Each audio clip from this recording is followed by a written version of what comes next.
Salam sidang jemaat Tuhan yang terkasih. Kita bersyukur kematian Yesus membawa perubahan untuk kita.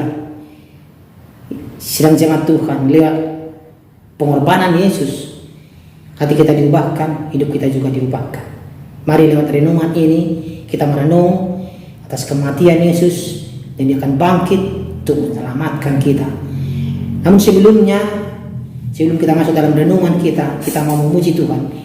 Kita katakan kepada Tuhan, hidupmu berharga bagi Allah. Hidupmu berharga bagi Allah. Tiada yang tak berkenan di hadapannya. Dia ciptakan kau turut gambarnya. Sungguh terlalu indah kau bagi Dia. Dia berikan kasih-Nya bagi kita. Dia telah relakan segala-galanya. Dia disalib untuk tebus dosa kita. Karena hidupmu sangatlah berharga. Bulu yang terkulai takkan dipatahkannya. Dia akan jadikan indah. Sungguh lebih berharga. Sumbu yang telah pudar takkan dipadamkannya. Dia akan jadikan terang untuk kemuliaannya. Amin. Firman Tuhan untuk hari ini dari Injil Matius pasal 27 ayat 57 sampai ayat 66. Demikianlah firman Tuhan. Yesus dikuburkan. Menjelang malam datanglah seorang kaya, orang Arimatea yang bernama Yusuf dan yang telah menjadi murid Yesus juga. Ia pergi menghadap Pilatus dan meminta mayat Yesus. Pilatus memerintahkan untuk menyerahkannya kepadanya. Dan Yusuf pun mengambil mayat itu, mengapaninya dengan kain lenan yang putih bersih, lalu membaringkannya di dalam kuburnya yang baru, yang digalinya di dalam bukit batu. Dan sesudah menggulingkan sebuah batu besar ke pintu kubur itu, pergilah ia. Tetapi Maria Magdalena dan Maria yang lain tinggal di situ duduk di depan kubur itu. Kubur Yesus dijaga. Keesokan harinya, yaitu sesudah hari persiapan, datanglah imam-imam kepala dan orang-orang Farisi bersama-sama menghadap Pilatus. Dan mereka berkata, "Tuan, kami ingat bahwa si penyesat itu sewaktu hidupnya berkata, 'Sesudah 3 hari aku akan bangkit.' Karena itu perintahkanlah untuk menjaga kubur itu sampai hari yang ketiga. Jikalau tidak, murid-muridnya mungkin datang untuk mencuri dia, lalu mengatakan kepada rakyat, 'Ia telah bangkit dari antara orang mati,' sehingga penyesatan yang terakhir akan lebih buruk akibatnya daripada yang pertama." Kata Pilatus kepada mereka, "Ini penjaga-penjaga bagimu. Pergi dan jagalah kubur itu sebaik-baiknya." Maka pergilah mereka, dan dengan bantuan penjaga-penjaga itu, mereka memeterai kubur itu dan menjaganya. Demikianlah firman Tuhan. Tema kita pada hari ini adalah Yesus dikuburkan. Saudara terkasih, dalam nama Tuhan Yesus Kristus, ada sebuah pepatah mengatakan, habis manis sepah dibuang. Maksudnya sesudah tidak berguna lagi, lalu dibuang atau tidak diperdulikan lagi. Tetapi tidak demikian yang terjadi dalam renungan harian kita hari ini, sidang jemaat Tuhan. Tak sedikit orang Kristen memperlakukan Allah seperti pepatah di atas. Ketika kita dalam kesulitan dan tidak menemukan solusi, barulah kita mencari Allah. Tetapi jika Allah tidak memenuhi keinginan kita, maka tanpa hormat dan sungkan kita marah serta menyalahkan Allah secara membabi buta. Lebih parah dari itu, sidang jemaat Tuhan, kita melakukan aksi mogok rohani. Misalnya dengan sengaja tidak mengikuti kegiatan gerejawi atau ibadah, undur dari doa, iman kita berkurang, saat teduh pun tidak pernah, baca Alkitab pun jarang-jarang, dengan renungan pun jarang-jarang juga, dan lain sebagainya. Masih banyak contoh sidang jemaat Tuhan.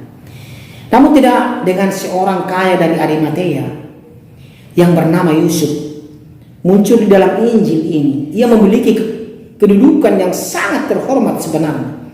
Ia adalah anggota Sanhedrin. Mungkin pada waktu itu ia tidak hadir dalam pemungutan suara melawan Yesus atau waktu Yesus dihakimi, karena ia menghormati sang tabib ilahi yang sudah dikuatkan oleh tangan Allah itu. Yusuf sangat marah dengan persekongkolan jahat dari Kayafas, imam besar yang licik, dan kerabatnya yang curang. Yusuf pergi kepada Pilatus, sang gubernur, di mana ia langsung diterima karena kedudukannya yang terhormat, dan ia meminta tubuh Yesus. Dengan tindakan ini, ia menunjukkan perlawanan terhadap semua anggota Sanhedrin untuk membela Yesus. Nikodemus, seorang anggota Sanhedrin yang lain, bergabung dengan para perempuan untuk menolong Yusuf menurunkan tubuh Yesus dari atas kayu salib, membasuhnya, mengurapinya, dan mengafaninya. Hal itu harus dilakukan dengan cepat sebelum awal hari raya, yaitu matahari terbenam. Saudara terkasih, kemudian mereka meletakkannya di sebuah kubur baru yang sudah dipersiapkan untuk Yusuf sendiri. Ia yang dihukum sebagai seorang penjahat dikuburkan sebagai seorang yang kaya. Sidang jemaat Tuhan, Kristus sungguh-sungguh menjalani kematian yang sebenarnya. Darahnya terpecah menjadi air dan darah, napasnya berhenti, dan tubuhnya menjadi dingin dan kaku. Yesus adalah manusia sejati. Ia lahir untuk memberikan dirinya sebagai korban. Ia mati bagi kita ketika ia dikuburkan di kuburan itu. Mereka menggulingkan batu di lubang pintunya untuk menjaga tubuhnya itu dari binatang buas. Inilah perlakuan khusus untuk Yesus yang diperbuat oleh murid-muridnya. Kematian Kristus bukan hanya sekedar mati suri. Ia tidak hanya sekedar tertidur sidang jemaat Tuhan dan kemudian naik kepada Allah. Ia mati di kayu salib dan mayatnya dikuburkan di sebuah kuburan. Semua penjelasan yang berbeda mengenai kematiannya hanyalah mimpi yang tidak benar atau dusta yang sengaja. Saudara terkasih sidang jemaat Tuhan, ketika ia hidup, Kristus tidak memiliki rumah baginya sendiri untuk meletakkan kepalanya. Ketika ia mati, ia tidak memiliki kuburannya sendiri untuk meletakkan tubuhnya. Ini adalah contoh tentang kemiskinan. Namun ada sesuatu yang menjadi rahasia. Dunia orang mati adalah satu-satunya warisan yang disediakan bagi orang berdosa. Tidak ada sesuatu pun yang bisa sungguh-sungguh kita sebut sebagai milik kita kecuali dosa dan kuburan kita. Ketika kita masuk ke dalam kuburan kita pergi ke tempat kita sendiri. Tetapi bagi Tuhan Yesus yang sama sekali tidak memiliki dosa di dalam dirinya, ia sama sekali tidak memiliki kubur miliknya sendiri. Mati di bawah dosa yang ditanggungkan kepadanya. Sangat tepat bahwa ia juga dikuburkan di dalam kubur yang dipinjamkan kepadanya. Saudara terkasih, orang-orang Yahudi bermaksud untuk membuat kuburannya di antara penjahat, dan dia dikuburkan bersama-sama dengan kedua pencuri yang disalibkan bersama dia. Tetapi Allah mengubah rencana itu dan menentukan bahwa ia akan dikuburkan di antara orang-orang kaya. Orang-orang Yahudi langsung bergegas pulang ke rumah mereka karena Paskah akan dimulai pada pukul 6 sore itu. Tidak ada seorang pun yang diperbolehkan bekerja atau bergerak berlebihan setelah jam itu. Menurut hukum Taurat, orang-orang yang terlibat di dalam upacara penguburan menjadi najis dan tidak layak untuk ikut merayakan Paskah. Di sini kita melihat kelemahan hukum perjanjian lama. Mereka yang melayani Yesus Kristus lebih layak mendapatkan penghormatan dan pengudusan.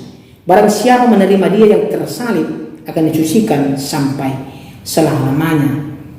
Saudara terkasih, hiduplah dengan komitmen yang tinggi bagi Tuhan. Walau situasi hidup yang kita alami tidak sesuai dengan apa yang diharapkan, hendaknya kita tetap setia kepadanya dan menaatinya. Mari kita berdoa. Terima kasih ya Tuhan untuk firman-Mu hari ini. Engkau rela berkorban untuk kami dan mati di kayu salib. Engkau dikuburkan ya Tuhan. Biarlah pengorbananmu ini membuat suatu pelajaran buat kami, agar kami terus memandang salibmu, agar kami terus mengubahkan hati kami, agar kami terus iman kami juga dikuatkan, agar kami menjadi anak-anak Tuhan, agar kami menjadi pemenang dalam Tuhan. Di dalam nama Tuhan Yesus Kristus kami berdoa. Amin.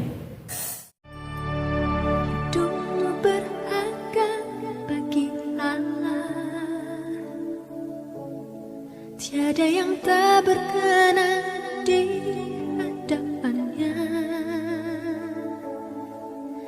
Dia ciptakan kostum bergambarnya. Sungguh terlalu indahkah bagi dia. Dia berikan kasihnya bagi kita. Dia telah relakan segala-galanya. Dia disalib untuk tebus dosa kita. Karena hidupmu sangatlah berharga. Buluh yang terkulai takkan dipatahkannya. Dia akan jadikan indah, sungguh lebih berharga. Sungguh yang telah pudar takkan dipadamkannya. Dia akan jadikan